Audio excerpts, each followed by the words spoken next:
Welcome to Fishbowl Sports here. I'm Chief here. I'm doing the show solo tonight. Jalen's gonna have the night off here for tonight. So look, let's talk about it. Raging Cajun football. I just updated this thing and it's got South Alabama. Didn't hit save. I'm doing some bad stuff now lately here. Still kind of getting used to the restream program, but anyway. Texas State. So Cajuns coming off a big win last week against South Alabama. To keep their bowl eligibility alive for at least coming up this Saturday here. So Saturday is going to be a very interesting day with the Cajuns to see how all this stuff's going to go here. It's going to be a big matchup for them here. So the fight is going to be on for the Cajuns here to stay alive postseason wise. Now, it's a winnable game. Texas State has not won a Sun Belt Conference game yet, so this is going to be something that's going to be very integral part of the team here. So we're going to have to see how all that works out. And I'm still not a fan of defense. Did a great job in the game with that goal line stand to stop Alabama from basically almost winning the game or almost guaranteeing their not a fan of Walker Howard coming into these little series. I think it throws out the flow of the offense. I think it messes up momentum, and I think it does kind of give a problem with it there. So it throws everything kind of out of a funk here because he like I've said mentioned before on previous podcasts and stuff like that he's his ball throwing compared to lunch comparing contrast, they're two different kinds of quarterback, right? So his throwing ability is more of like it's a faster ball. So that's probably why the receivers had to adjust in game and they would drop the ball.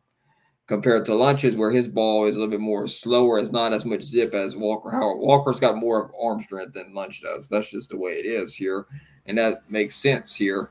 Why they would want to start him because he, more arm power if he could only correct the decision making process here and avoid some of those costly interceptions. Now, granted, some like Des said, in the press conference that he did throw it in the right spots at times, and this will throw it to the right person, but then balls been getting picked off. So I mean, look, I'm not a fan of just throwing in a random quarterback, and especially if it's a special package.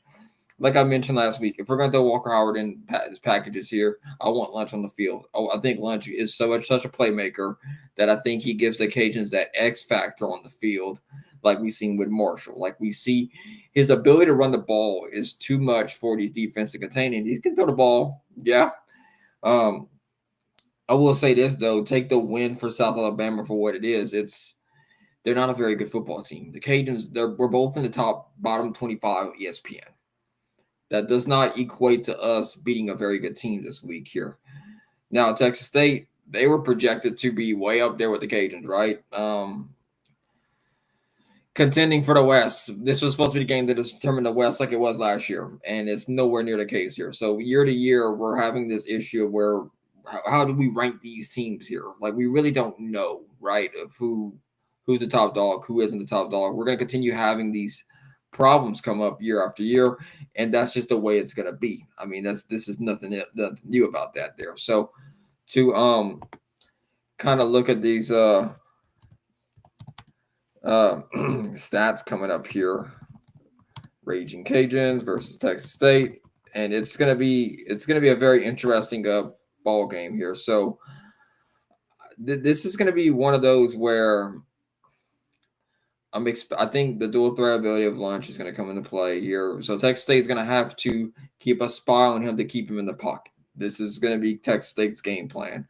They're going to probably get the Mike linebacker going to be spying on Lunch and watch him if he's going to roll outside the pocket or not. And that's probably what they're going to probably end up doing here. Now the question becomes here is, are you going to stack 8 in the box? Or are you going to drop the back in the pass here?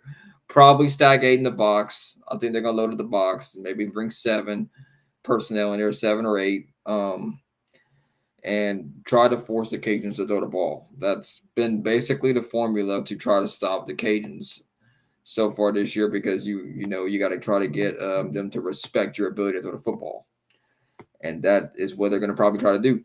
If they're bringing all them guys back up to the front there to try to stop you, it's going to be really tough, and it's going to be really hard on you to adjust. You got more guys rushing than you got guys blocking. It's going to create a big problem for you. So that's gonna be the issue. Now, I think we're kind of looking at this here from the perspective of just trying to see what is going to happen here. So let's look at these rankings here. Let me look at comparison rankings. Let's see. I'm trying to see if I can pull up these numbers here. This is projections. So looking at both these teams here, the over under for the game is 64.5. Um, I think it'll be under that, honestly. Cajuns opened the game as 2.5 point underdogs. So this is going to be one of those. It's going to be. So the Bobcats currently have 3,767 total yards on the season here. With reference to them getting the ball in the end zone, Texas State, they've earned 10 passing touchdowns and 24 ground touchdowns on the ground, which that favors Texas State in this matchup here immediately here. So with that being said here, Cajuns run defense has to step up. They're going to have to step up this game because it's imperative for them to stop the run here. So the Bobcats are currently sitting there 125th in the country when it comes to team defense. They've given up 33.9 points a game for Texas State. That's, this is going to be probably a shootout more than anything between both these teams here, just based on the numbers here. Texas State's got 24 touchdowns on the ground to 10 of their passing. They're probably going to run the ball on the Cajuns because the Cajun run defense is not very good against the run this year. But on the opposite end of that here, opposing teams are running for an average of 4.5 yards per attempt against Texas State's defense and 173.3 yards per contest, rushing yards per contest in this game here. So that's going to be one that we're going to have to watch out and see here because you got Bill Davis, you got Zylan Perry. If you throw Stephen Blanco in there, you can have that three-headed monster at running back here that can really wear down Texas State's defense. I think that could be that's going to be the matchup we're going to have to watch whenever the Cajuns have the ball. They're going to probably put 8 in the box, like I talked about, or 7. And they're allowing 244.9 yards through the air and giving up a 66.7 completion percentage. Through the history of this series between both these teams, it's simple. The Cajuns have always beaten Texas State. Texas State has not beaten the Cajuns once in football. It has never happened in Sun Belt play. This is the last time they're going to be playing each other before Texas State goes to the Pac-12. So the Cajuns are 92nd in FBS, holding an average of 24.3 points per game. They average 342 yards per game, which that has them ranked 105th. The Cajuns offense have a total of 434 penalty yards on 54 infractions, and that's like 65th, so they're just average with penalties. They have tossed 11 picks and losing 2 fumbles. So the key for the Cajuns on offense, period, is to take care of the football. They don't need to be throwing interception and giving Texas State second chances because if you give a team second chance in this game, you're probably going to win. I think the turnover battle will be another key thing that we're going to watch in this game as well because the turnover battle is going to be the one who's going to determine who's going to win the game. Because if you give that offense a second chance, your defense probably won't be able to stop them. And I know the Cajuns got a pretty good pass defense though. I think that's been kind of the one there that they're kind of doing a pretty good job of here. So they have they've only surrendered 11 touchdowns through the air, 201, and it has them ranked 40th in there. So Texas State's obviously gonna run the ball against Cajuns. They have been on the field for 624 plays, and that ranks them 123rd in Division One. The Cajuns are running almost 30 points per contest, and that got them ranked 99th in college football. So if just based on the series history between both these teams here, I'm looking at this from this point of view, and I think it's going to be very important for everybody to kind of understand this here. So in regards to what is going on here and what it is, I think the Cajuns, I'm going to get them to win this one. I think they're going to beat Texas State. That's my formal belief here. I think they're going to do enough on the ground to stop them. Now, granted, if this game goes by fast, I think it benefits the Cajuns a little bit more than it would if the game is slower. I think it's going to be running the football definitely is Cajuns' bread and butter, like it is Texas State, and that's the thing here. But I think the Cajuns have more ample rushing attack than Texas State does. You got three, even with like you can even add Blanco in there if you want to. So I mean that's something that we're going to look at the end of the day.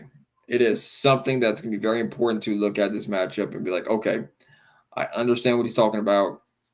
Let's see what happens here. Them running the football is going to be very key in this game and being able to put Texas State in the defense for the Cajuns. They have to stop the run. I think just go man to man on in the second back half of the secondary and make them throw the ball. You got to make them throw the ball. If you do not let them throw the ball, they're going to win. I think that's the thing here. And the Cajuns, the problem is I'm gonna go with the Cajuns because at home and also because they never lost this game. Okay, they never lost against Texas State. So I think it adds more pressure on Texas State to win because you going into this matchup knowing like, hey, we have never won any of these games. We haven't won any of them at all. So does that really help us or does that hurt us more? Right? Are you pressing to make a play more because you have never beaten this team in Sunbelt play? You have been in the conference for over 12 years and you haven't won. It's going to probably add more pressure on you to execute the plays here. And we've seen it happen time and time and time and time again with Texas State. I can remember this was a couple of years ago. I think this is 22 or 23. I remember it was like one of Dez's first year or second year or something, where they had I think Zion Chris was the quarterback at the time. It was like two years ago, and I went to game thinking this is probably it. This is probably the year that we lose Texas State. That was probably the year, and then they just choked. They choked it away, and I was like, interesting. Because Texas State on paper was the better football team. They up and down looked at it like we got raided by the portal. Cajuns lost a lot of players in the portal. It should have been a Texas State victory, but they choked. They choked the Cajun field. Um, Last year, literally a fingernail away, and the Cajuns pulled it off. It's they have Texas State's number, regardless of how you feel about it and look at it. And I think for that reason, it adds a little bit of swag. Like, hey, you have to beat a man, you got to beat the man, and they haven't done it yet. So, I mean, I'd be a fool to pick against them here. Now, back to, do I think the Cajuns are going to make it to a bowl this year for the rest of the games? I don't think so. I think they can pick up the win against Texas State, and winning's contagious. Because if they win, they might be able to win enough. But I don't. I'm looking at that Arkansas State game, and Arkansas State's looking very formidable this year, and that's going to be one. That's going to be kind of the thing to kind of look at and be like, all right, is this going to be it? Is it? They haven't been able to beat them yet, so that's the problem that everybody's trying to face and figure out what is going on here. So, what are we doing? What is the prognosis of what we got going on here? Um, I'm just excited that college basketball season's back here, but Cajuns, I want to give y'all percentage so y'all can kind of track me week after week here. Um,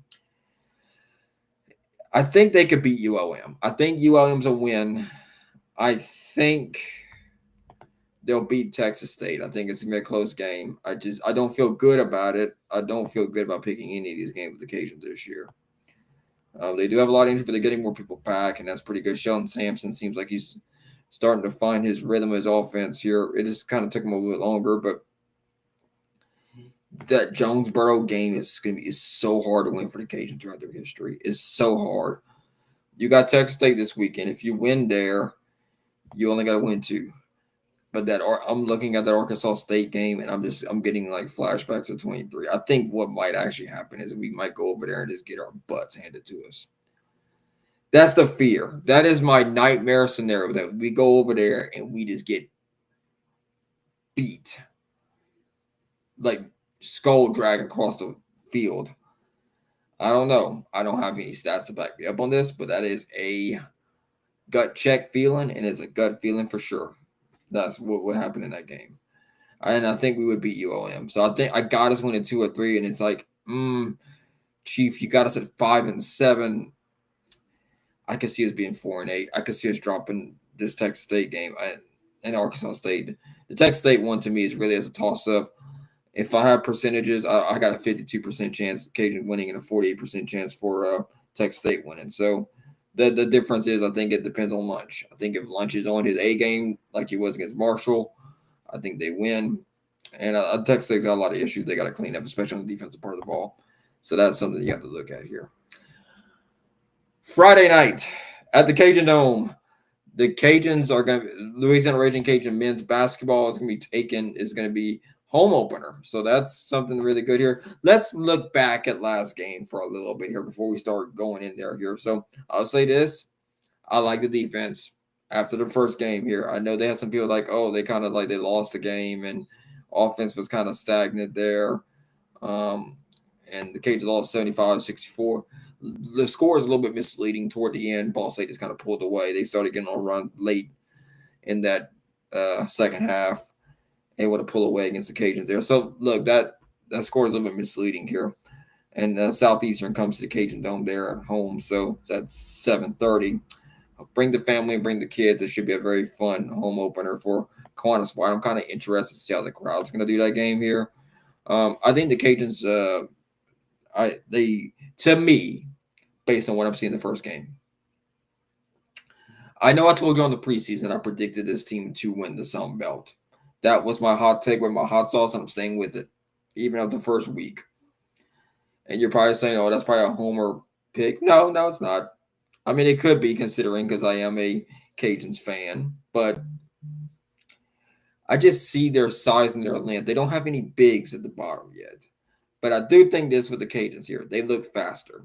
I've watched other Sun Belt schools play, and they just look like they're better conditioned than the rest of these Sun Belt schools, which I think will end up paying off when we get to January and they start putting all the stuff together. The Cajuns could lose every single non-conference game. It really doesn't. In terms of the grand scheme of things in the Sun Belt, it's a one-bid league. It doesn't matter. You could almost play around with your lineup and see who your best guys are in that game here. So, and I think that might be kind of the idea. They're not going to come out and say it, but you could test. You could test lineups, and these guys are learning each other though too. So I wouldn't invest too much in the first 5 to 6 games. This is almost a brand new roster. There's so many newcomers on this team. You're entering the transfer portal and stuff. I liked, I liked Keller. I think Keller played pretty well in the game against Ball State. Ratliff, I think he played pretty well too. Um, and that's something that we're going to have to look at here. So, shooting by the period, I want to get the full game PDF here so I can kind of like give y'all the synopsis here. Cajuns had that 6-point drop toward the end of the first half, and that was huge going into the locker room. They just couldn't sustain it in the second half, and Ball State looked like a pretty good ball club. They're definitely better than what we're picked to finish in the MAC. I'm just gonna say that right now. They look like a pretty good basketball team this year. So that's what we got to look forward to. Um, so that's kind of what happened here. So first half, Cajun was shooting 37.9% from the floor, field goals, and 30% from the 3-point line. Ball State was shooting so good behind the arc when that game started here. They went 5 of 10 from 3-point land, 50%. I mean, granted, normal shooting behavior in basketball, 35% from three. A 50% margin is usually you're shooting extremely well that night, which that might not be the case, but Ball State might be a very good 3-point. If they're a really good 3-point shooting team, you can see a 45% 3-point make there. So with the Cajuns, not really offensively, they look kind of lost at times, like not really getting the set up right. I think the Cajuns will be a very dangerous men's basketball team. I think they'll be very dangerous in transition. I like their speed. I like the way they do that there. They did shoot better in the second half there, but they shot better. Ball State shot better too. They went 60% from three. They were feeling it from the 3 point line. But the thing with the problem with the Cajuns is this is what really lost them the game. This is a free throw game. I love talking about the free throw game because the free throw game is very important. Cajuns did not do a very good job of getting fouls.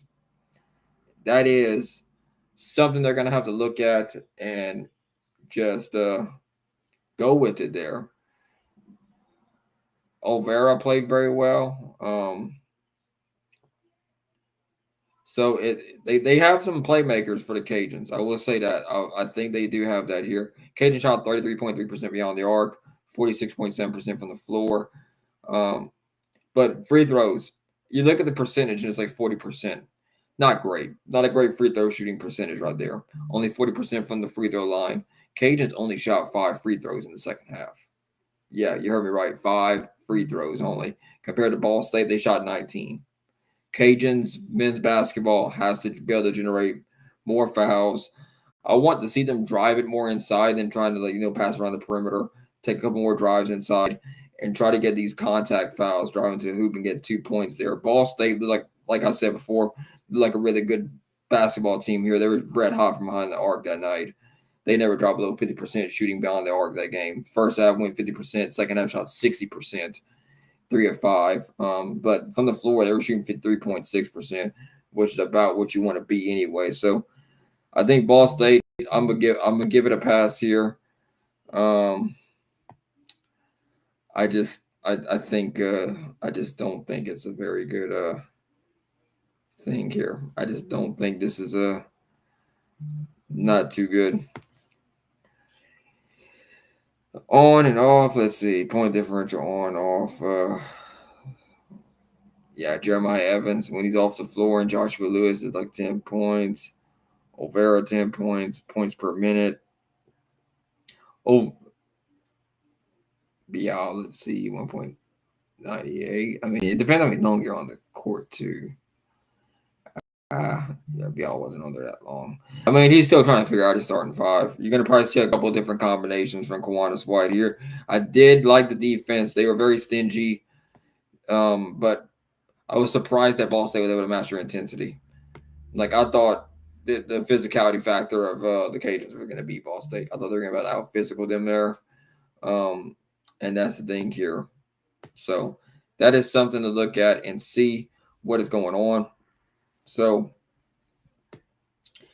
they go into the Southeastern game. I think they win against Southeastern. I think the Cajuns will end up winning this game here. They haven't done well against D1 schools. They know Expedition game. They lost to North Texas. They haven't won a game as a group yet. But I do think in this non-conference game, in this non-conference setup here with the Sun Belt's a one-bid league. So you can toy around with this and get your lineup set up to where whenever you get into conference play in January or however you want to sort it out to be, you can make that run. But I don't see that with White, Kiwanis. I think they're going to try to win some games in that non-conference there. But I think give them 4 or 5 games to get this lineup set up. That way they can figure out how they're going to, like, okay, we want him at point guard. We want him at shooting guard. We want him at power forward. They're going to figure all this stuff out when they get down to it. And I think that Cajun defense is going to be probably one of the best in the Sun Belt. I think they're probably one of the best teams in the Sun Belt. Watching the other teams, they didn't look nearly as fast as the Cajuns did. Watching Southern Miss, watching Georgia Southern, they didn't quite look like they were able to move with the speed that Cajuns had, especially in the first half of that Ball State game when they were fresh and coming right out the gate.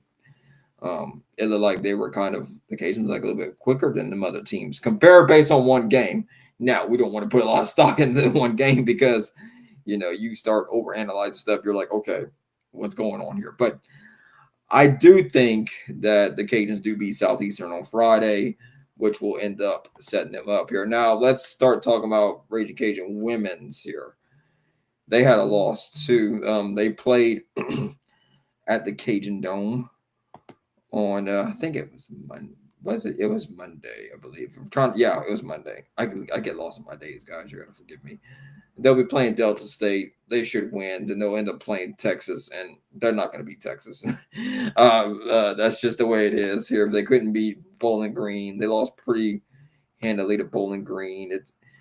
I mean, I feel like they're going to be like a 500 team this year. I said that in the preview. So this is not an attack on them.